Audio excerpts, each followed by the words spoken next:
আসার সাথে সাথেই শরবত নিয়ে বসে পড়েছো? আসার সাথে সাথে এই যে নুন, চিনি আর লেবুর শরবত। আমি শুধু জল চেয়েছিলাম মায়ের কাছে, তা মা আমাকে শুধু একা দেয়নি, তোমার হাতেরটা দেখাও, না হলে সবাই বলবে যে আমি একাই খাই। তো এই যে নুন, লেবু আর মিষ্টি দিয়ে একটু মানে শরবত মতন করে দিয়েছে, যেহেতু বাইরে প্রচুর রোদ থেকে এসেছি। আমি কিন্তু বারণ করেছিলাম, তাও দিয়েছে। তুমি আবার বলো না যেন আমি এসে তোমার মাকে খাটাচ্ছি। আমি বলবো কেন, লোকেই তো কমেন্ট করছে যে তুমি নাকি এখানে এসে কাজ বাড়াচ্ছ আমার মায়ের। হ্যাঁ ও মা, মা বলবে, সেটা পরে বলবে আমি কাজ বাড়াচ্ছি না, আমি কাজ করি না। আমি এখানে এসে নাকি শুধু তোমার কাজ বাড়াই আর আমি পায়ের উপর পা তুলে খাই, তুমি নাকি রান্না করে করে আমাকে খাওয়া।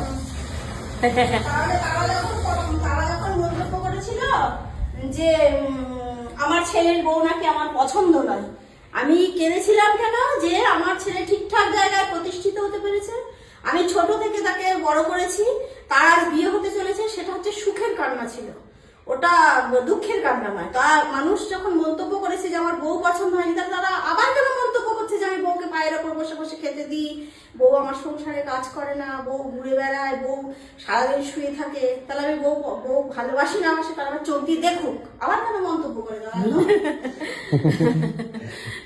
সেটা তো 100 বার। কিন্তু এবার কি, মা বাবা যখন আমাদের ওখানে মানে ফ্ল্যাটে যায়, তখন আমি নিজের হাতে মা বাবাকে খেতে দিই, রান্না করি। এবার এখানে যখন আসি মায়েরও ইচ্ছা করে যে একটু ছেলেটা আমার এসছে এতদিন পর, একটু ছেলের পছন্দ মতন রান্না করি। এবার সেখানে গিয়ে আমি যদি নাক গলাই না আমি রান্না করছি, এটা দেখতে মানে এটা তো নিজেরও খারাপ লাগে।